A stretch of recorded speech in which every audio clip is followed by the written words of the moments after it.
કેટલા જણ સંમત છે મારી સાથે? પણ જે વચન વાંચ્યું ત્યાં કોઈક અલગ વાક્ય લખ્યું છે, કોઈ અલગ શબ્દ છે. શું શબ્દ છે? જો ફરી વાંચો. એફેસીઓના પત્ર 5મો અધ્યાય અને એની શરૂઆતમાં, એ માટે તમે પ્રભુના કેવા બાળકો? બાળકો તો છીએ, પણ કેવા? પ્રિય. સૌથી પ્રિય બાળકો ઈશ્વરે તમને અને મને બનાવ્યા છે. પ્રભુના નામને ધન્યવાદ આપીએ, પ્રભુની સ્તુતિ કરીએ કે એવો ઈશ્વરે આપણને મળ્યો છે કે એ પ્રમાણે કહે છે કે મેં તમને મારા પ્રિય બાળકો બનાવ્યા છે. અને એટલા માટે આગળ જો તમે વાંચો તો લખવામાં આવ્યું છે કે તે તરીકે તમે દેવનું અનુકરણ કરનારા થાઓ. ગઈકાલે જે લોકોએ પબ્લિક મિટિંગમાં ભાગ લીધો છે એ લોકોએ જનરલ સાહેબનો મેસેજ સાંભળ્યો છે. બહુ અસરકારક મેસેજ તેઓએ આપ્યો. 3 બાબતો એમણે જણાવી કે તમે પસંદ કરેલા છો, તમે પવિત્ર છો અને તમે વહાલા છો, તમે પ્રિય છો. અને એ અસરકારક સંદેશો પ્રભુએ આપણને પણ આપ્યો. જ્યારે હું સાંભળતી હતી ત્યારે મને પણ એવું થયું કે મારા સંદેશામાં વધારો થઈ રહ્યો છે, કે જે મેં તૈયાર કર્યું છે ઈશ્વર મને એમાં વધારો આપી રહ્યો છે, કે આપણે ઈશ્વરના પસંદ કરેલા બાળકો છે. આપણે જાણીએ છીએ કે જગતના મંડાણ અગાઉ એફએસી 1લો અધ્યાય 1 થી 14 વચન શરૂઆતમાં આપણે વાંચ્યું, અને ત્યાં લખવામાં આવ્યું છે કે જગતના મંડાણ અગાઉ તમે અને હું એ પસંદ કરાયેલા છે. તમારા અને મારા માટે ઈશ્વરની યોજનાઓ છે, પણ એ યોજના આપણે એદનબાડીમાં જોઈએ છે કે આજ્ઞા ભંગ થયું અને કહે છે કે આડી ભીત ઊભી કરવામાં આવી. અને ત્યારે ઈશ્વરે આપણા માટે માર્ગ ખુલ્લો કર્યો. ગીતોમાં પણ ગાયું, વચનો પણ આપણે સાંભળીએ છીએ કે ઈશ્વરે તમારા અને મારા માટે એ બલિદાન બન્યા, સ્વાર્પણ કર્યું, અને એ પ્રમાણે ઈસુ ખ્રિસ્ત આપણા પર એનો પ્રેમ પ્રગટ કરે છે. વેલેન્ટાઇન ડેના દિવસે ઘણા બધાનો મેસેજ આવ્યો, અને યોહાન 3 અને 16 અને આલ્ફાબેટ વેલેન્ટાઇનના ગોઠવેલા હતા. અને એ તો ઈશ્વરનો આપણા પ્રત્યેનો પ્રેમ છે. ભલાઓ પ્રભુ આપણા પર પ્રેમ કરે છે, એના પ્રિય બાળકો તરીકે આપણને પસંદ કર્યા છે, આપણે એના બાળકો તરીકે ઓળખાઈએ છીએ, તો આપણા જીવનના માટે પણ ઈશ્વર કોઈક બાબતો માંગી રહ્યા છે. યોહાન 1 અને 11 અને 12માં કહે છે તે પોતાની પાસે આવ્યો, પણ પોતાના લોકોએ તેને અંગીકાર કર્યો નહીં. પણ જેટલાએ તેનો અંગીકાર કર્યો, જેટલા તેના નામ પર વિશ્વાસ કરે છે, તેટલાને તેણે પોતાના દીકરા થવાનો અધિકાર આપ્યો છે. અને આપણે બધા એ પુરવાર કરીએ છીએ કે આપણે વિશ્વાસી છીએ, આપણે પ્રભુમાં ઉમેરાયેલા છે, પ્રભુનો ઉદ્ધાર આપણે પ્રાપ્ત કર્યો છે, એના બાળકો બન્યા છે. અને એટલા માટે પ્રભુ આજે એના વચનમાં તમને અને મને કહી રહ્યો છે કે તેના પ્રિય બાળકો તરીકે આપણે તેનું અનુકરણ કરનારા થઈએ. અહીંયા કહે છે, આગળ લખવામાં આવ્યું છે 1 પીતર 2 અધ્યાય અને 10મી કલમમાં કહે છે, તમે પહેલા પ્રજા જ નહોતા, પણ હાલ તમે દેવની પ્રજા અને દેવના પ્રિય બાળકો બન્યા છો. પહેલા તમે દયા પામેલા નહોતા, પણ કે છે હાલ તમે દયા પામેલા છો. જે સંગત તૂટી ગઈ હતી, જે આડભીત આવી ગઈ છે, અને ફરીને એને પુનઃસ્થાપિત કરવા માટે, ફરીને એકવાર ઈશ્વરની સાથે આપણા સંબંધો જોડવા માટે અહીંયા પ્રભુનું વચન કહે છે તમે પહેલા પ્રજા જ નહોતા. અને મૂળમતમાં 5મો કહે છે કે આપણા આદિ માતા પિતાએ કહે છે આજ્ઞાભંગ કર્યું, અને કહે છે પાપ આવ્યું, મરણ આવ્યું, અને બધી બાબતો આવી. પણ એવા સમયમાં ઈશ્વરે તમને અને મને પ્રેમ કરીને એના બાળકોએ બનાવી દીધા છે. 9મી કલમમાં કહે છે તમે તો પસંદ કરેલી જાતિ, રાજમાન્ય યાજક વર્ગ, પવિત્ર પ્રજા તથા પ્રભુના ખાસ લોક છો, જેથી જ્યારે અંધકારમાંથી પોતાના આશ્ચર્યકારક પ્રકાશમાં આવવાનું આમંત્રણ આપ્યું છે, તેના સદગુણો તમે પ્રગટ કરો. જ્યારે ઈશ્વરે તમને અને મને પસંદ કર્યા છે, આપણને એ પ્રમાણે કહે છે કે તમે પવિત્ર પ્રજા છો, તમે પસંદ કરાયેલા છો, તમે મારા વહાલા છો. તો અહીંયા આગળ છેલ્લા ભાગમાં એ પ્રમાણે કહે છે તો કે તમે તમારા સદગુણોએ પ્રગટ કરો. ખ્રિસ્તના બાળકો તરીકે આપણે જ્યારે ઓળખાઈએ છીએ, ગઈકાલે મને પોતાને પણ આશ્ચર્ય લાગ્યું કે આપણે લોકોનું વર્ણન કેવી રીતે કરીએ છીએ, કેવી રીતે આપણે લોકોનું વર્ણન કરીએ છીએ. બાહ્ય રીતે આપણે જોઈને કહીએ છીએ આ વ્યક્તિ આવી છે, આવી જનરલ સાહેબે. આપણું વર્ણન પણ એવું જ હોય છે. પણ એમાં 3 બાબતો કઈ મને પોતાને પણ બહુ અસરકારક લાગી કે આપણે પસંદ કરાયેલા છે, પવિત્ર છે અને દેવના વહાલાઓ છે. એટલા માટે અહીંયા પ્રભુનું વચન કહે છે તમે તેના સદ્ગુણોને પ્રગટ કરો. આગળ એફએસી 1 અને 5 કહે છે તેણે પોતાની ઈચ્છા તથા પ્રસન્નતા પ્રમાણે પોતાને સારું આપણને ઈસુ ખ્રિસ્ત દ્વારા પુત્રો તરીકે ગણાવવાને અગાઉથી નિર્માણ કર્યા છે. આપણા માટે ઈશ્વરની બહુ મહાન યોજનાઓ છે. નાસના ખાડામાં, ચીકણા કાદવમાં વારંવાર આપણે કહે છે એ ઈશ્વરના માર્ગમાંથી ભટકી જનારા બાળકો, તે છતાં અહીંયા પ્રભુ તમને અને મને ફરીને એકવાર એવું આમંત્રણ આપે છે કે પ્રભુના પ્રિય બાળકો તરીકે તમે દેવનું અનુકરણ કરનારા થાઓ. ખ્રિસ્તી તરીકે ઓળખાઈ જવું અને ખ્રિસ્તમય ઓળખાવું એ બહુ અલગ બાબત છે. ખ્રિસ્તી તરીકે ઓળખાવું અને ખ્રિસ્તમય જીવન જીવીને ઓળખાવું એ બહુ અલગ બાબત છે. એટલા માટે વલાઓ, જ્યારે આપણે કહીએ કે હું ખ્રિસ્તમાં છું, તો એ ખ્રિસ્તનો પ્રેમ અને એ ખ્રિસ્તની માફી એ બીજાઓની મધ્યે આપણી પ્રગટ થવી એ બહુ અગત્યની બાબત છે. આગળ એફએસી 5 અને 8 કહે છે કેમ કે તમે પહેલા અંધકારરૂપ હતા પણ હવે પ્રભુમાં પ્રકાશરૂપ છો. પ્રકાશોના સંતાનોને ઘટે તેમ તમે ચાલો. હવે આપણે અંધકારના નથી.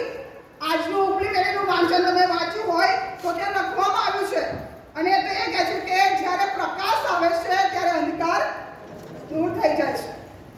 આજે પ્રભુનું વચન ઉપલી પેઢીમાં પણ કહે છે પ્રકાશ જ્યાં છે ત્યાં અંધકાર દૂર થઈ જાય છે. આપણે આજે આપણા હૃદયને પૂછીએ કે શું મેં પ્રભુ ઈસુ ખ્રિસ્તનો એ પ્રકાશ તરીકે સ્વીકાર કર્યો છે, એની દીકરી કે એનો દીકરો બની ગયો છું, તો શું એ અંધકાર મારામાંથી દૂર થયો છે? એ ખ્રિસ્તનો પ્રેમ શું મારા દ્વારા એ બીજાઓની મધ્યે પ્રગટ થયો છે? જો નથી થયો તો આજે ફરીને એકવાર ઈશ્વર તમને અને મને એ તક આપી રહ્યો છે કે ફરીને એકવાર આપણે એના સદ્ગુણો પ્રગટ કરીએ, એના બાળકો તરીકે એનું અનુકરણ કરનારા થઈએ, એના પગલામાં ચાલનારા બનીએ અને એ જે પ્રમાણે કરી રહ્યો છે એ પ્રમાણે કરનારા આપણે તેના બાળકો બનીએ. આપણે પ્રિય બાળકો તરીકે ઓળખાઈએ છીએ. એનું અનુકરણ કઈ બાબતોમાં કરવાનું છે તો 3 બાબત હું તમારી આગળ મૂકવા માંગુ છું અને એ જ વચનોમાં લખવામાં આવ્યું છે. અને એફએસી 5 અને 2 કહે છે પહેલી બાબત તો કહે છે અને પ્રેમમાં ચાલો જેમ ખ્રિસ્ત તમારા પર પ્રીતિ રાખી અને દેવની આગળ સુવાસની અર્થે આપણી ખાતર સ્વાર્પણ કરીને પોતાનું બલિદાન આપ્યું. દેવના બાળકો તરીકે જ્યારે ઓળખાઈએ તો પ્રથમ બાબત આજે પ્રભુ તમને અને મને કહી રહ્યો છે કે આપણું જીવન એ પ્રેમમાં ચાલે. કઈ રીતે પ્રેમમાં? ગયા રવિવારે સાહેબે 4 પ્રકારના પ્રેમ કહ્યા, પણ આપણે એક પ્રેમમાં આગળ વધવાનું છે ને તો અગાપે પ્રેમ છે, આત્મિક પ્રેમ છે, એમાં આપણે આગળ વધવાનું છે. અને જ્યારે એ પ્રેમમાં આપણે આગળ વધીએ છીએ, એમાં આપણે આપણા જીવનોને વ્યતીત કરીએ છીએ, ત્યારે પ્રભુનું વચન એ પ્રમાણે કહે છે કે તમને એના બાળકો બનાવવાને મેં અગાઉથી નિર્મિત કરેલા છે. અને એટલા માટે યોહાન 3 અને 16 બહુ સહેલી છે ને બોલવામાં. આપણે જ્યારે પણ કહીએ, કદાચ નાના બાળકને કહીએ તો પણ બોલી જાય, ફટાફટ મોડે બોલી જાય, પણ એ કરવું બહુ અઘરું છે.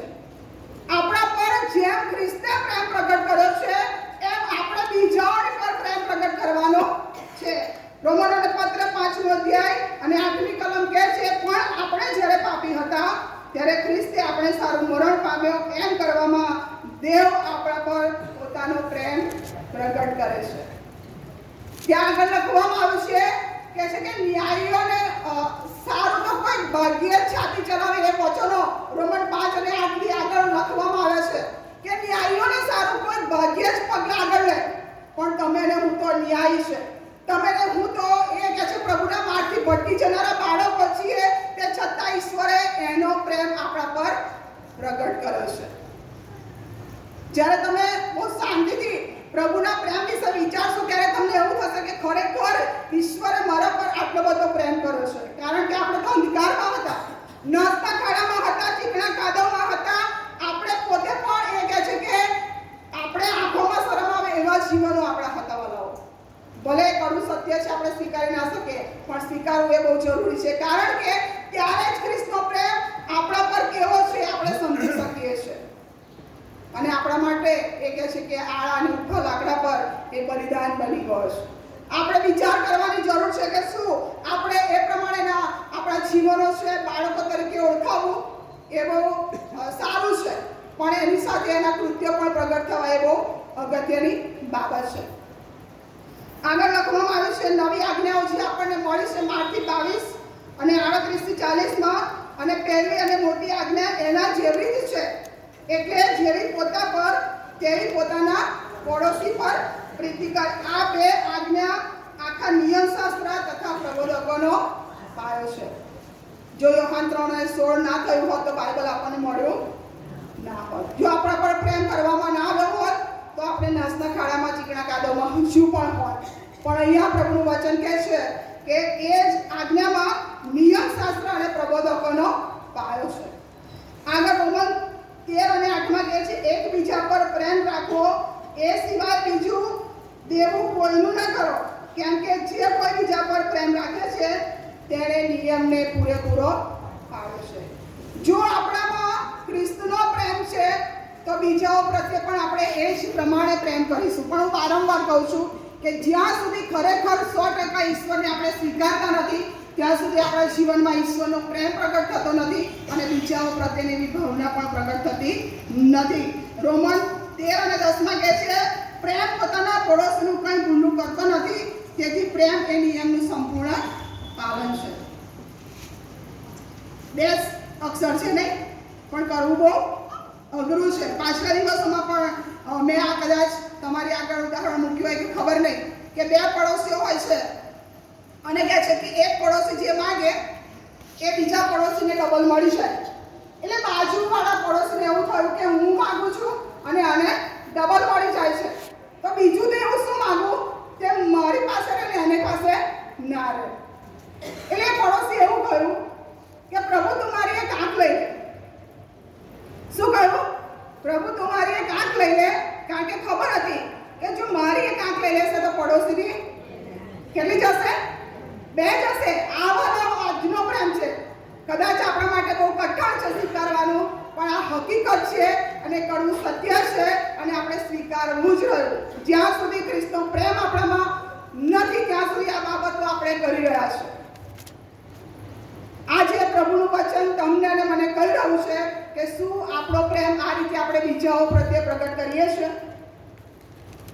આપણે હાથ મિલાવીએ, એકબીજાને ભેટીને સલામ કરીએ અને પછી બહાર જઈએ ત્યારે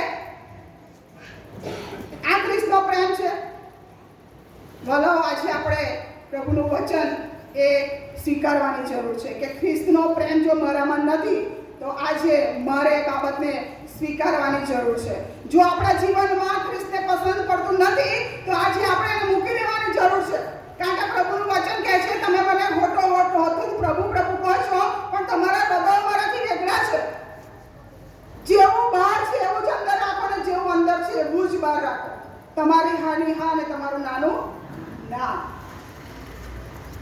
આજે પ્રભુનું વચન તમને ને મને કહી રહ્યું છે કે શું આપણે એવો પ્રેમ બીજા ઉપર કરીએ છીએ? પડોશી એટલે એવું નહીં કે આપણી બાજુમાં રહેતો પડોશી, એ તો છે જ, પણ તમે જ્યાં જાઓ છો તમારી આજુબાજુ આગળ પાછળ જ્યાં કઈ છે એ તમારો પડોશી છે. એના પર તમે કેવો પ્રેમ પ્રગટ કરો છો, એની પ્રત્યે તમારું વલણ કેવું છે? કારણ કે ખ્રિસ્તે તમને ને મને પ્રેમ કર્યો છે અને પ્રેમ આપણે બીજા ઉપર એ જ રીતે કરવાની જરૂર છે. અને જ્યારે પ્રેમ હશે ત્યારે કહે છે કે તમે આખું નિયમશાસ્ત્ર પાળો છો અને પાળવા માટે ઈશ્વર તમને સામર્થ્ય અને બળ પૂરું પાડશે. આગળ ગલાતી 5 અને 14 કેમ કહે છે? કેમ કે તું જેમ પોતા પર પ્રેમ રાખે છે તેમ તારા પડોશી પર પ્રેમ રાખ. આ એક જ વચનમાં આખા નિયમશાસ્ત્રનો સમાવેશ થાય છે. જો પ્રેમ છે તો બધી જ બાબતો આપણે આપણા માટે અને બીજાઓને માટે કરવા માટે સમર્થ છે. કરંથોને પત્ર 1 પત્ર અને 13મો અધ્યાય શું કહે છે?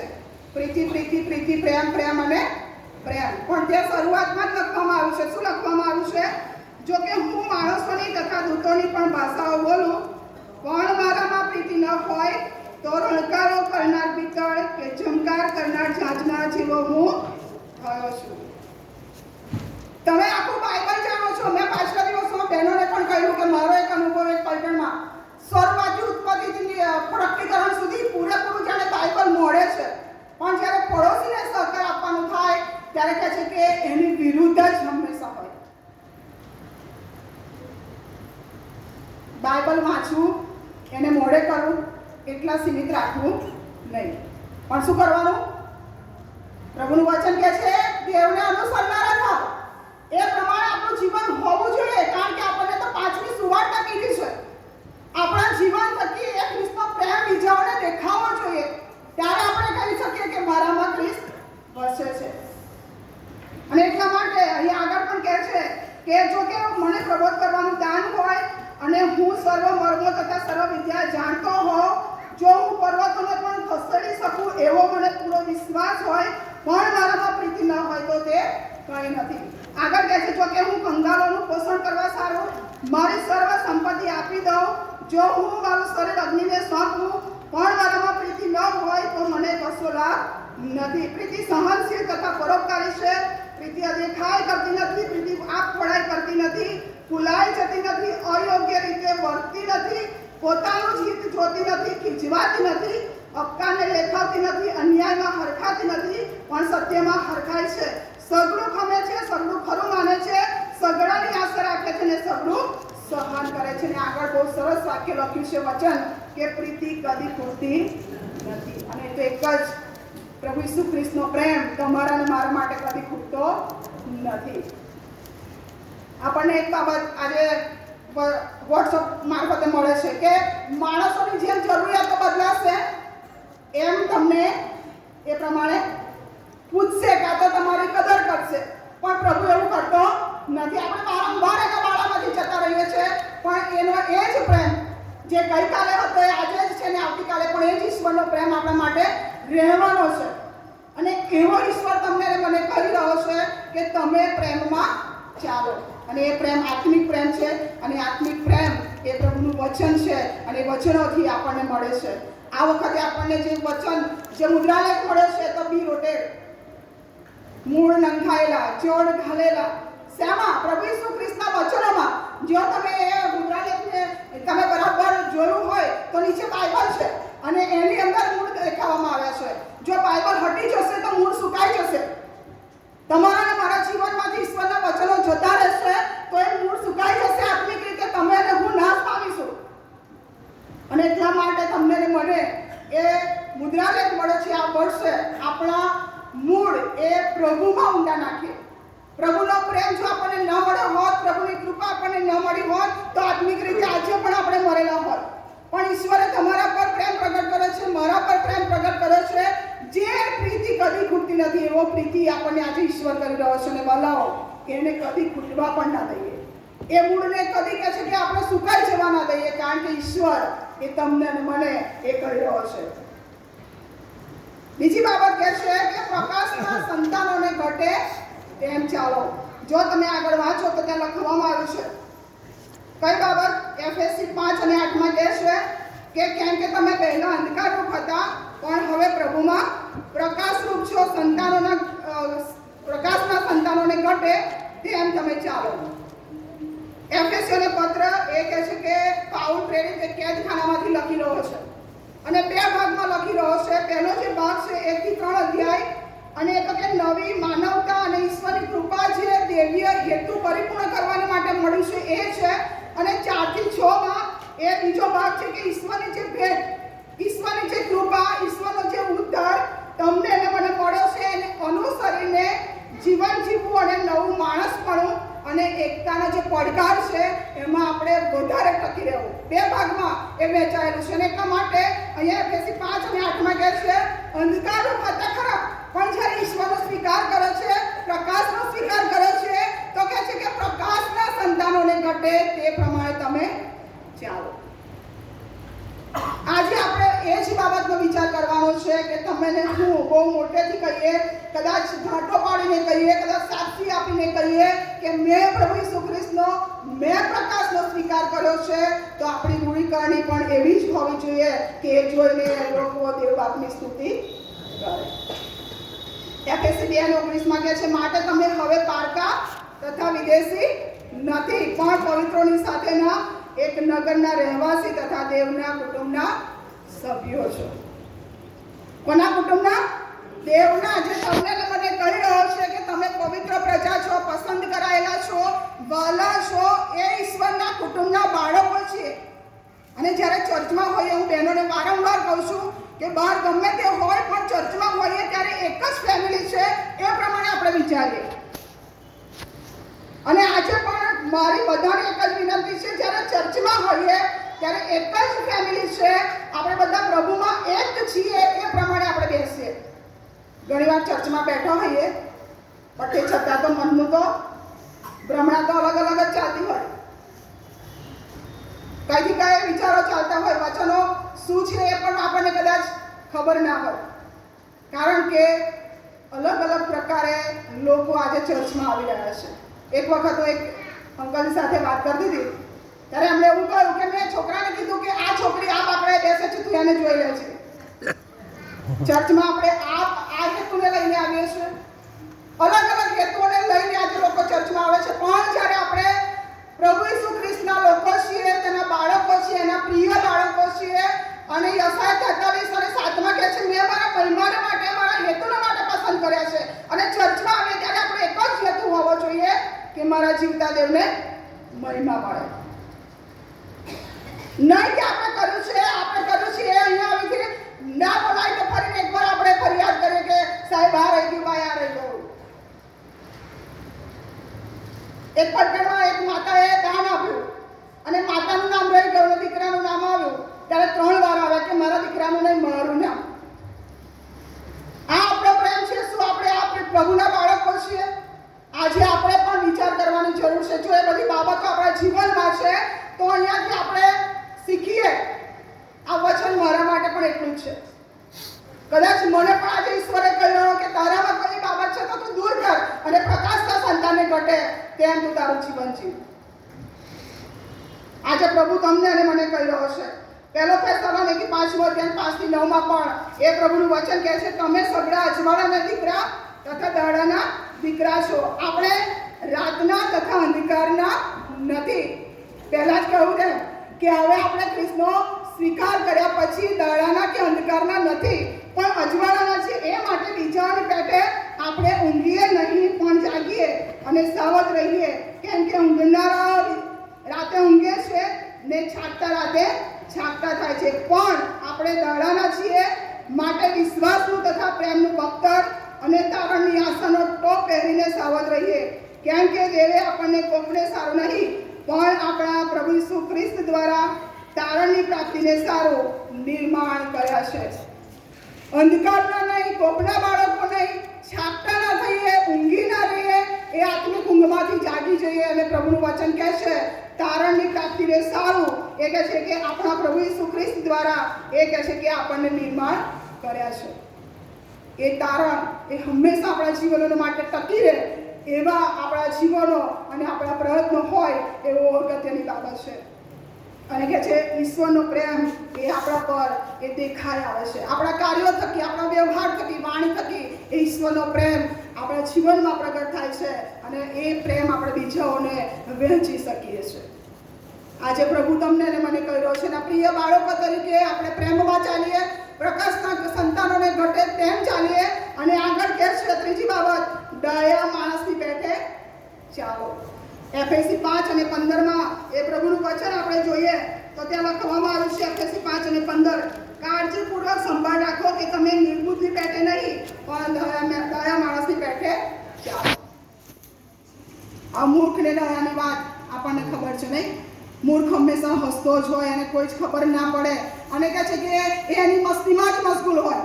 અને એટલા માટે પ્રભુનું વચન અહીંયા આપણને કહી રહ્યું છે કે કાળજીપૂર્વક અને સાવધ રહીને દયા માણસની પેઠે ચાલો. ઘણી બધી વખત દીકરી આપણી પાસે બહુ હોય પણ કાર્ય હંમેશા કેવા હોય? મૂર્ખ જેવા હોય. પણ આજે ફરી એકવાર પ્રભુનું વચન આપણને કહે છે, માર્કી 7 અને છેલ્લી બાબતમાં છેલ્લી એમાં કહે છે દયા અને મૂર્ખ માણસની ઉપમા આપણને આપવામાં આવી છે. મૂર્ખે એ પોતાનું ઘર રેતી પર બાંધ્યું અને સપાટા અને મુશ્કેલીઓ આવી ત્યારે ઘર ન જ બાંધ્યું. પણ દયા માણસે એ પ્રભુ ઈસુ ખ્રિસ્તમાં એનો પાયો નાખ્યો અને કહે છે કે સંકટો આવી, મુશ્કેલી આવી, સપાટા આવે, વાવાઝોડા આવ્યા પણ એ કહે છે કે એનું ઘર એ કોઈ રીતે એ નાશ પામ્યું નહીં. આપણે ખ્રિસ્તી વ્યક્તિઓ તરીકે, પ્રભુના પ્રિય બાળકો તરીકે પ્રકાશના સંતાનોને ઘટે એ પ્રમાણે ચાલવા માટે દયા માણસ બનવું. દૈવી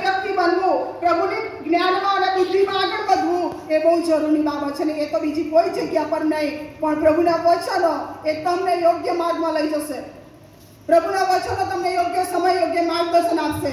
કદાચ શેતાન તમારા પર હાવી થશે, પણ જો પ્રભુનું વચન તમારામાં હશે તો શેતાન ક્યારેય એ કહે છે કે એમાં વિજયવંત થશે નહીં. આપણે વિચાર કરવાની જરૂર છે કે શું આ પ્રમાણે એ મારું અને તમારું જીવન છે? ઈશ્વર પર એકવાર પલટાતા વચનો એ તમને અને મને કહી રહ્યો છે.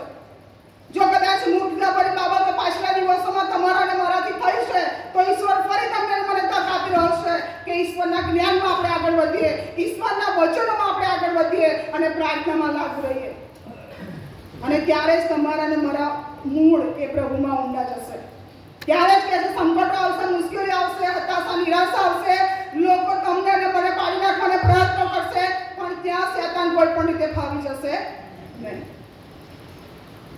આજે પ્રભુ તમને અને મને એ ડાયા માણસ અને ડાયી વ્યક્તિ અને બુદ્ધિમાન વ્યક્તિ બનવા માટે કહી રહ્યા છે. આજે આપણે વિચાર કરીએ અને નીતિવચન 18 અને 15 માં કહે છે, ડાયાનું હૃદય વિદ્યા પ્રાપ્ત કરે છે અને જ્ઞાની વિદ્યા સાંભળવા મથે છે. જે સાચું છે, જે સચોટ છે, જે સારું છે, જે સત્ય છે એ પ્રાપ્ત કરવા માટે હંમેશા એ તત્પર હોય છે. આજે પ્રભુ તમને અને મને એ ખોટી બાબતો અને ખોટી સંગતોથી દૂર રહેવા માટે અને એનું જ્ઞાન પ્રાપ્ત કરવા માટે ઈશ્વર તમને અને મને કહી રહ્યો છે. તમને અને મને ઈશ્વર ફરીને એકવાર આજે એ અજવાળાના દીકરા છીએ તો આપણે એ પ્રમાણે કેવું જીવન જીવવું એ આજે બતાવી રહ્યો છે. અને ગઈકાલે આપણે એ વચનો વાંચ્યા હતા જનરલ સાહેબની મિટિંગમાં. ત્યાં લખવામાં આવ્યું છે કે એ માટે પવિત્ર તથા વહાલાઓ દેવના પસંદ કરેલાને ઘટે તેમ દયાળુ હૃદય, મમતા, નમ્રતા, વિનય તથા સહનશીલતા પહેરો, એકબીજાનું સહન કરો ને જો કોઈને કોઈની સાથે કંઈ કજ્યો હોય તો તેને ક્ષમા કરો. જેમ ખ્રિસ્તે તમને ક્ષમા આપી તેમ તમે પણ કરો. વળી એ સગડા ઉપરાંત પ્રીતિ જે સંપૂર્ણતાનું બંધન છે તે તમે પહેરી લો. વચનો વાંચવા અહીંયાથી બોલવા કદાચ બહુ સહેલા છે, પણ જેમ કહે છે કે દેવનું અનુકરણ કરનાર થાવ, વચનનું અનુકરણ કરનારા થાવ, એ આપણા માટે અઘરું બને છે. પણ ફરીને એકવાર યાદ કરાવું કે જો 100% ખરેખર ખરા હૃદયથી ઈશ્વરના હાથમાં આપણે મુકાઈ ગયેલા હોઈશું, સોંપાઈ ગયેલા હોઈશું તો એ વચનો પાળવા માટે ઈશ્વર આપણને એનું સામર્થ્ય, એનું બળ અને એનું પરાક્રમ આપશે. એ ચોક્કસ અને સચોટ બાબત છે. અને ગઈકાલે પણ આજે પ્રભુનું વચન આપણે એ જ વાંચ્યું અને આજે પણ પ્રભુનું વચન તમને અને મને એ કહી રહ્યું છે કે જ્યારે એના બાળકો તરીકે, એના પ્રિય બાળકો તરીકે આપણે પૃથ્વી પર ઓળખાઈએ છીએ તો આપણી રહેણીકરણી કેવી હોવી જોઈએ. પાછલા દિવસોમાં પણ આપણે ઉદાહરણ સાંભળ્યું કે બરફ પડ્યો હતો અને પિતા જાય છે અને એની પાછળ દીકરો પણ જાય છે અને પિતા પૂછે છે કે તું કઈ રીતે મારી પાછળ આવ્યો? તને શું કીધું? બરફમાં તમારા જે પગલાં હતા એ જોઈને હું તમારા સુધી પહોંચ્યો. તમારો અને મારો ઈશ્વર એના પગલાં, એ જીવન, એ કહે છે કે અનંત જીવન તરફ લઈ જાય છે. પણ જો હજુ પણ આપણે અંધકારના કામો કરી રહ્યા છે તો હું એવું કહું છું કે આપણે એ પ્રકાશના સંતાનોના માર્ગમાં ચાલતા નથી, એ ઈશ્વરના માર્ગમાં ચાલતા નથી. માર્ગ, સત્ય અને જીવન હું છું. અને તો પ્રભુ ઈસુ ખ્રિસ્ત એના પગલામાં પગ મૂકીને ચાલીશું તો આપણું જીવન એ અનંત જીવન તરફ પહોંચશે. વાલી બહેનો અને વાલા ભાઈઓ, પ્રભુનું વચન તમને અને મને કહી રહ્યું છે કે એના પ્રિય બાળકો તરીકે આપણે ઓળખાઈએ છીએ, તેનું અનુકરણ કરનારા થઈએ. અને 3 બાબતો ઈશ્વર તમને આજે મને કહી રહ્યો છે કે પ્રેમમાં ચાલીએ, પ્રકાશના સંતાનોને ઘટે તેમ ચાલીએ અને ડાયા માણસની કાંઠે ચાલીએ. ત્યારે કહે છે આપણે આપણા પર અને બીજા ઉપર ખ્રિસ્તનો પ્રેમ પ્રગટ કરી શકીશું. આપણું જીવન ખ્રિસ્તમાં છે એ આપણે બીજાઓની મધ્યે પ્રગટ કરીશું.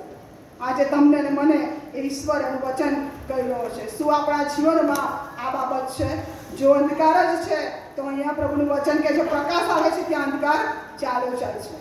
અને આજે એ પ્રકાશને ફરીને એકવાર એ આપણે જીવનમાં સ્વીકારીએ અને અજવાળાના દીકરા બનીને આ પૃથ્વી પર આપણે જીવન જીવીએ. અને પ્રભુ એમ કરવામાં આપણા બધાની સહાય અને મદદ કરે. આપણા મસ્તકો પ્રભુની હજુરમાં નમાવીએ અને પ્રભુના આપણા જીવનો સાંકે કદાચ કોઈ કઈ બાબત પ્રભુ મારા જીવનમાં છે, અંધકારરૂપ છે, તો આજે તું એનો સ્વીકાર કર અને પ્રભુ તારા બાળકો તરીકે અને એના સદગુણો પ્રગટ કરવાને માટે તું મારી સહાય અને મદદ કર. અને પ્રભુ ચોક્કસ આપણી મદદ કરશે. છેલ્લી પ્રાર્થના કરીએ. મેજર જસવંત સાહેબને વિનંતી કરીશ કે તેઓ છેલ્લી પ્રાર્થનામાં દોરવણી પૂરી પાડશે.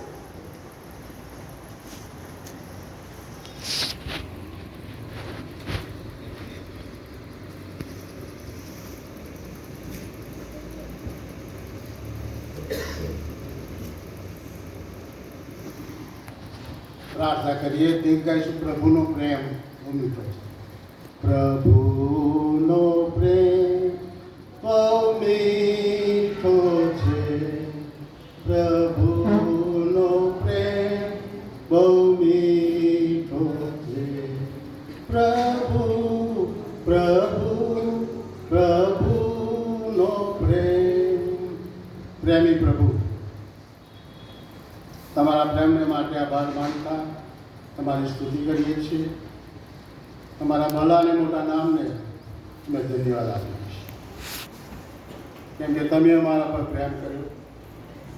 અમે તમને પસંદ કર્યા નહોતા, પણ તમે અમને પસંદ કરી તમારા વાલા બાળકો તરીકે સ્વીકાર કર્યો, અને માટે આજે આભાર માનીએ છીએ. અને અમારી અંતઃકરણો સાથે પ્રભુ અમે તમારા ચરણોમાં બેઠા છીએ, ત્યારે શરૂઆતથી અંત સુધી તમારા પવિત્ર આત્માની દોરવણી પૂરી પાડી છે, એની માટે આભાર માનીએ છીએ. તમારી સેવિકા દ્વારા જે તમે બોલ્યા છો એને માટે આભાર માનીએ છીએ, કેમ કે પ્રભુ યાકૂબ પણ કહે છે કે ઉત્તમ દાન અમને આપવામાં આવ્યું છે, જે પ્રકાશના પિતાની પાસેથી જે પ્રકાશનું દાન અમને મળ્યું છે, ત્યારે પ્રકાશમાં ચાલવાને માટે તમે અમારી સહાય કરો. આજનો આખો દિવસ પવિત્રતામાં અમે ગુજારી શકીએ, વચનો સાંભળ્યા છે અને પાળનારા બનીએ, અને તમારો આશીર્વાદ પ્રાપ્ત કરી શકીએ, અને માટે પ્રાર્થના કરીએ. ફરીથી પ્રભુ અમે આજના દિવસને માટે આભાર માનીએ છીએ. મુક્તિપુરી ભક્તિ સભાને પણ યાદ કરતા ત્યાંના લોકો આજે આશીર્વાદ પ્રાપ્ત કરે. અમારા આગેવાન દુનિયાના વડા જેઓ તમારા તરફથી નિયુક્ત થઈ રહ્યા છે, તેઓના દ્વારા જે કોઈ ભક્તિ સભામાં ભાગ લે એ આશીર્વાદિત થાય, એ માટે પ્રાર્થના કરીએ છીએ. બાળકોને જુવાનો તમારા માર્ગમાં ચાલી શકે માટે બપોરની ભક્તિ સભાને પણ તમે આશીર્વાદિત કરો, અને માટે પ્રાર્થના કરીએ.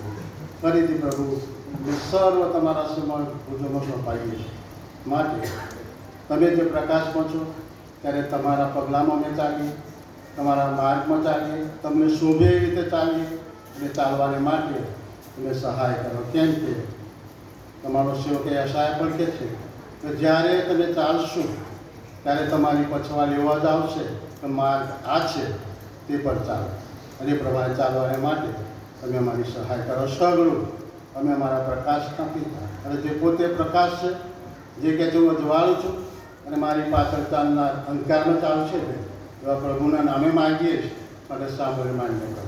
આમેન. હવે હાલેલુયા ટેક ગાઈશું. છેલ્લા વિચારોમાં હશે અને જીસસ ગાઈશું.